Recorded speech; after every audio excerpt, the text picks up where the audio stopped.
कमबख्त, तुझे आज ही का दिन मिला था मुझे छोड़ के जाने के लिए।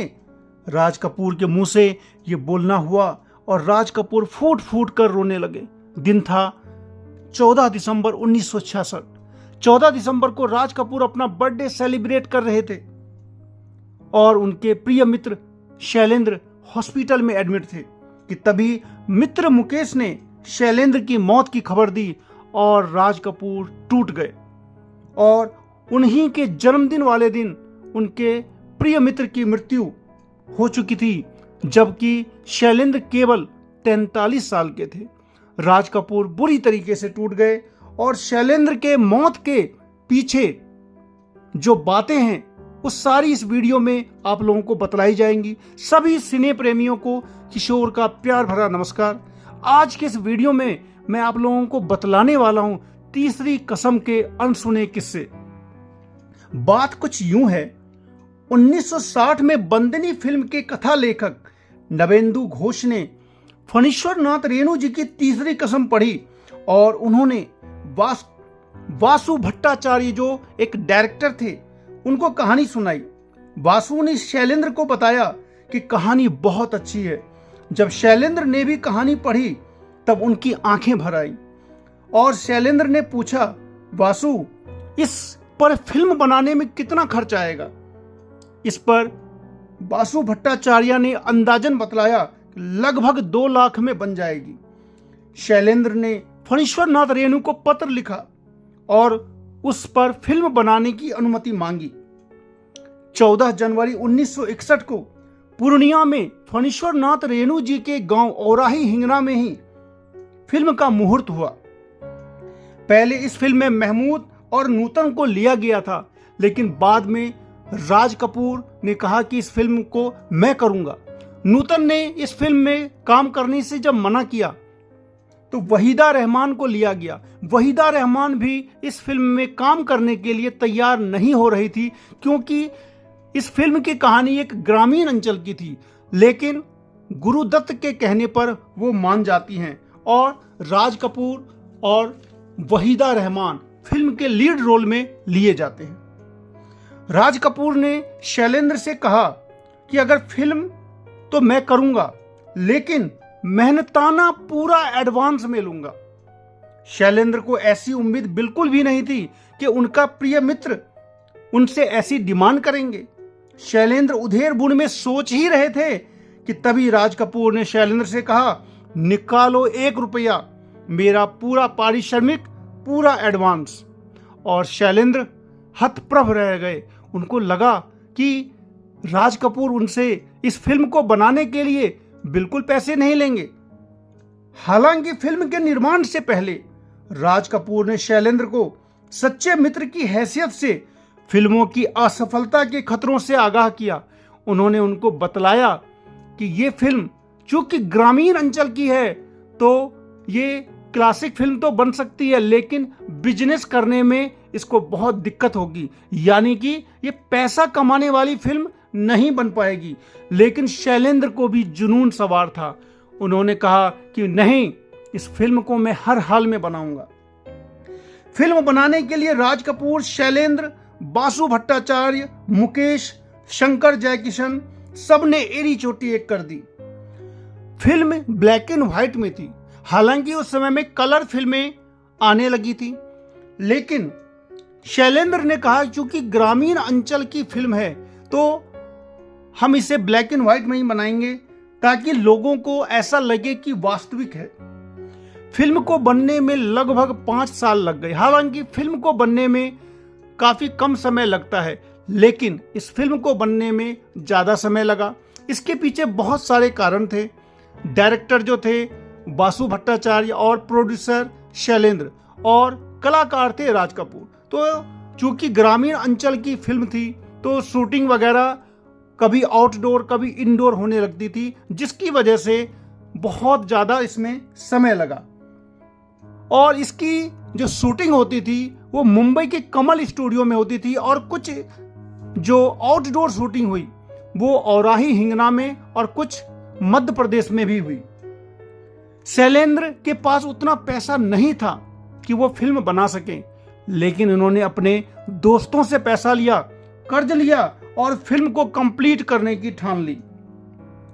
अब जब फिल्म बन गई तो चूंकि वो कॉमर्शियल फिल्मों का जमाना था, तो जो डिस्ट्रीब्यूटर थे, जो फिल्मों को खरीद के सिनेमा हॉल में लगाया करते थे, उनको इस बात का तनाव था कि अगर ये फिल्म हम खरीदेंगे तो लोग उसको देखेंगे या नहीं देखेंगे, क्योंकि एक तो ब्लैक एंड व्हाइट फिल्म, ऊपर से ग्रामीण अंचल की, तो बड़े शहरों में डिस्ट्रीब्यूटर तो इसको मिले ही नहीं। अब शैलेंद्र की टेंशन बहुत ही ज़्यादा बढ़ चुकी थी, क्योंकि फिल्म में बहुत पैसा लग चुका था और फिल्म को डिस्ट्रीब्यूटर नहीं मिल रहे थे। जैसे तैसे फिल्म सिनेमा हॉल में लगी, सारा बजट चूंकि फिल्म में ही लग गया था, तो इसके प्रचार प्रसार के लिए शैलेंद्र के पास कोई बजट नहीं था।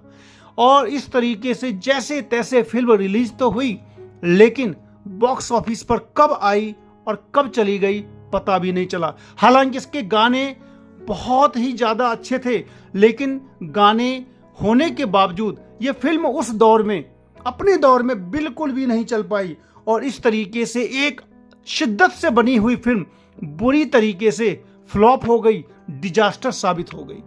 अब शैलेंद्र के पास कर्ज चुकाने के लिए पैसे नहीं थे। मित्रों से जो उन्होंने धन लिया हुआ था, वो जो भी मित्र थे उनके, वो पैसा मांगने लगे और शैलेंद्र तनाव में घिरने लगे। उन्होंने सिगरेट और शराब का सहारा लिया और इस तरीके से समय बीतते बीतते शैलेंद्र की तबीयत बहुत ज़्यादा खराब हो गई।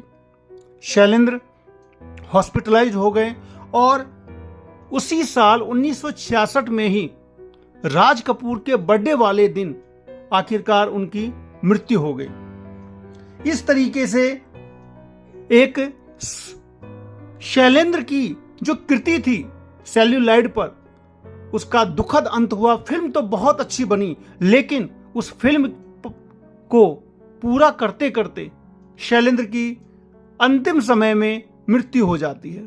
हालांकि 1967 ईस्वी में उसी फिल्म को दोबारा रिलीज किया जाता है और वो फिल्म उस समय काफी अच्छी चलती है और उस फिल्म को बहुत सारा पुरस्कार भी मिलता है।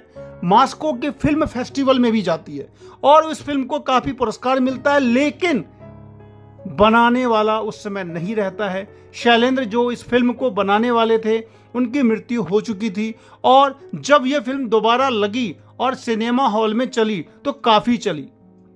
अब बात करते हैं इस फिल्म के बारे में कि इस फिल्म के अंदर जो तीसरी कसम है, ये 3 कसम कौन कौन सी हैं।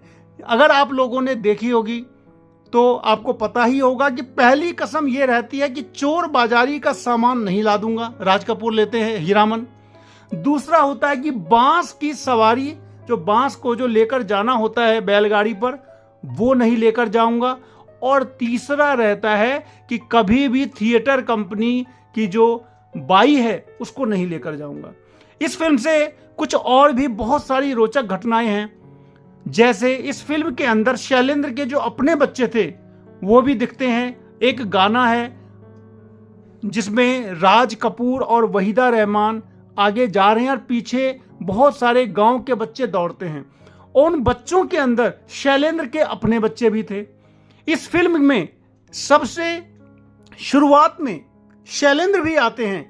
अगर आप शैलेंद्र जी को पहचानते हैं तो आप फिल्म की शुरुआत में देख सकते हैं कि घोड़ा गाड़ी वाला और बैल गाड़ी वाला जो टकराता है स्टार्टिंग में, और जब हीरामन को जो व्यक्ति मारने के लिए दौड़ता है वो और कोई नहीं, वो शैलेंद्र ही हैं। यानी कि शैलेंद्र ने बहुत छोटा सा रोल इस फिल्म में किया है।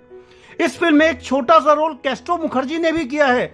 जब हीरामन रास्ते से जा रहा है और किसी ने शराब पी करके कोई घर के खपरा पर बैठा हुआ है और हल्ला मचा रहा है, तो वहां पर कैस्ट्रो मुखर्जी भी हैं। यानी कि इस फिल्म के अंदर कॉमेडी भी दिया गया, गाने बहुत ही ज्यादा अच्छे थे, स्टोरी तो खैर साहित्यिक थी ही, लेकिन उसके बावजूद किस्मत कह सकते हैं शैलेंद्र जी की कि पूरी तरीके से फिल्म में पूरा जोर लगाया गया।